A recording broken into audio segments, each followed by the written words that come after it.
আজকের ভিডিওতে কিন্তু ইস্টবেঙ্গলকে নিয়ে একটা খুবই গুরুত্বপূর্ণ আপডেট দেবো, সেটা হচ্ছে যে আনোয়ার আলী এবং রঞ্জিত বাজাজ কিন্তু আজকে কলকাতায় পা রাখতে পারেন এরকম খবর। এবং আনোয়ার আলীকে যেহেতু অল ইন্ডিয়া ফুটবল ফেডারেশনের প্লেয়ার স্ট্যাটাস কমিটি এনওসি মানে নো অবজেকশন সার্টিফিকেট দিয়ে দিয়েছে এবং তিনি অফিসিয়ালি দিল্লি এফসিতে ফিরে এসছেন, তো সেই জন্য তার কিন্তু আর ইস্টবেঙ্গলের হয়ে সই করতে বাধা নেই। এবং আনোয়ার আলীর সম্পর্কে যে খবর ভাসছে সেটা হচ্ছে আনোয়ার আলী সম্ভবত ডুরান্ড কাপ ডার্বিতেই হয়তো ইস্টবেঙ্গল জার্সিতে মাঠে নামতে পারেন, এরকম একটা সম্ভাবনার কথা কিন্তু শোনা যাচ্ছে। আর এআইএফএফ প্লেয়ার স্ট্যাটাস কমিটির কিন্তু আনোয়ার আলী কেসের শুনানি শেষ হয়নি। এই কেসের পরবর্তী ডেট দেওয়া হয়েছে অগাস্টের 22 তারিখ। সেই দিন কিন্তু কোনো ফাইনাল ভার্ডিক্ট দিতে পারে এআইএফএফের প্লেয়ার স্ট্যাটাস কমিটি। তবে আনোয়ার আলীর জন্য যেটা ভালো খবর যে তাকে কিন্তু এনওসিটা দিয়েছে এআইএফএফ প্লেয়ার স্ট্যাটাস কমিটি। প্লেয়ারের মাঠে নামাটা যেহেতু তার জীবন জীবিকার প্রশ্ন, তো এআইএফএফ কিন্তু আনোয়ার আলীকে এনওসিটা দিয়ে দিয়েছে, যেটা মোহনবাগান কিন্তু দেয়নি। আনোয়ার আলী মোহনবাগানের সাথে কন্ট্রাক্ট টার্মিনেট করলেও মোহনবাগান কিন্তু এনওসি দেয়নি। এবং আনোয়ার আলী কিন্তু এআইএফএফকে এর আগে যেটা জানিয়েছিলেন যে মোহনবাগানের সাথে একটা লম্বা লোন কন্ট্রাক্ট তার কেরিয়ারকে হ্যাম্পার করছে এবং তিনি কোনো জায়গায় পার্মানেন্ট ডিলে যেতে চান। কিন্তু মোহনবাগানের সাথে সেই সময় যেহেতু তার 4 বছরের লোন ডিল হয়েছিল এবং 3 বছর আরও কন্ট্রাক্টের বাকি ছিল, তো মোহনবাগান কিন্তু সেই সময় আগ্রহ দেখায়নি, এরকমই কিন্তু বক্তব্য ছিল আনোয়ার আলীর। এবং সেই জন্য তিনি কন্ট্রাক্ট টার্মিনেট করে ফ্রি প্লেয়ার হয়ে অন্য ক্লাবে যোগ দিতে চাইছিলেন। এবং মোহনবাগানের সাথে লোন ডিল টার্মিনেশনের ক্ষেত্রে আনোয়ার আলীকে যেহেতু NOC AIFF player status committee already দিয়ে দিয়েছে, তো সেই জায়গা থেকে তার কিন্তু অন্য ক্লাবে যেতে আর কোনো বাধা নেই। দিল্লি এফসিতে তিনি ফিরে যাবেন এবং সেখান থেকে কিন্তু ইস্টবেঙ্গলে আসবেন তিনি। ইস্টবেঙ্গলের সাথে অলরেডি এগ্রিমেন্ট হয়ে গেছে তার, এরকমই কিন্তু খবর বিভিন্ন জায়গায় পাওয়া গেছে। তবে যেহেতু আনোয়ার আলীর সাথে মোহনবাগানের কন্ট্রাক্ট টার্মিনেশনটা কোনো জাস্ট কজ ছাড়াই রয়েছে, এরকমটাই মনে করছে এআইএফএফ, তো একটা শাস্তির কিন্তু সম্ভাবনা রয়েছে। এবং সেটা এআইএফএফ কিন্তু জানিয়েছে খালি আনোয়ার আলীর ক্ষেত্রেই নয়, দিল্লি এফসি এবং ইস্টবেঙ্গলও, যেহেতু ইস্টবেঙ্গল ইন্টারেস্টেড ক্লাব রয়েছে, তাদেরও কিন্তু একটা রিস্ক রয়েছে শাস্তি পাওয়ার, এরকম কিন্তু সম্ভাবনা রয়েছে।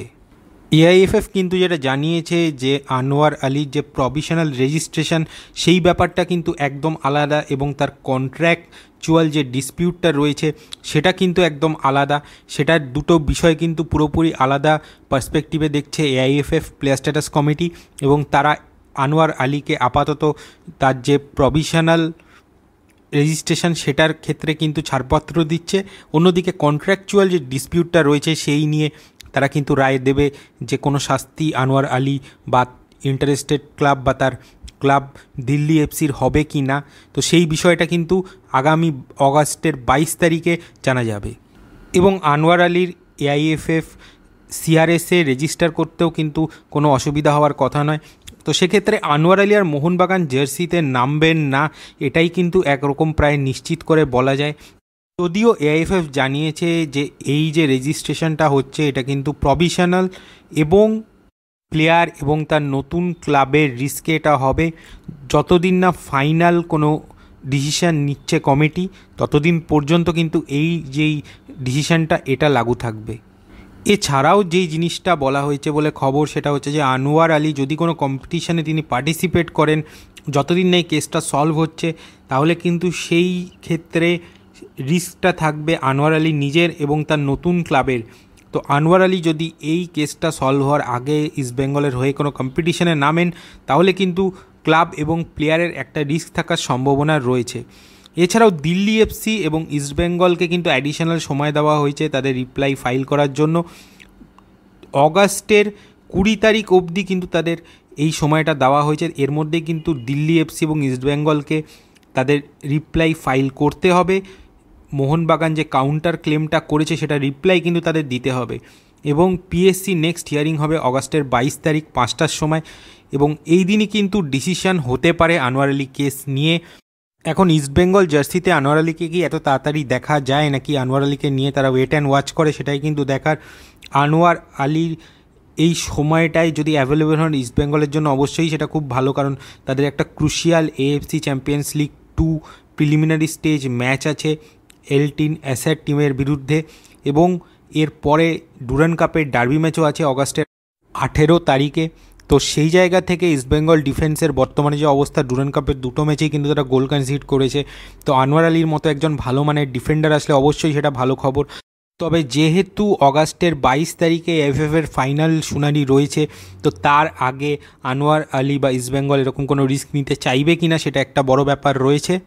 এখন অগাস্টের 22 তারিখ অবধি দেখার যে কি হয় এবং অগাস্টের 22 তারিখে কী সিদ্ধান্ত নেয় এএফএফ প্লেয়ার স্ট্যাটাস কমিটি, এবং প্লেয়ার স্ট্যাটাস কমিটির সিদ্ধান্তের পরে যার পক্ষে সিদ্ধান্ত আসবে না সে ডেফিনেটলি এএফএফ অ্যাপিল কমিটিতে যেতে পারে, এবং ফাইনালি যদি সেই সিদ্ধান্তটা প্লেয়ারের এগেনস্টে যায় তাহলে কিন্তু ক্যাশ অবধি যেতে পারে হয়তো কোনো এক পক্ষ, এরকম কিন্তু সম্ভাবনা রয়েছে। তো শেষ পর্যন্ত কি হয় সবার নজর সেদিকে থাকবে।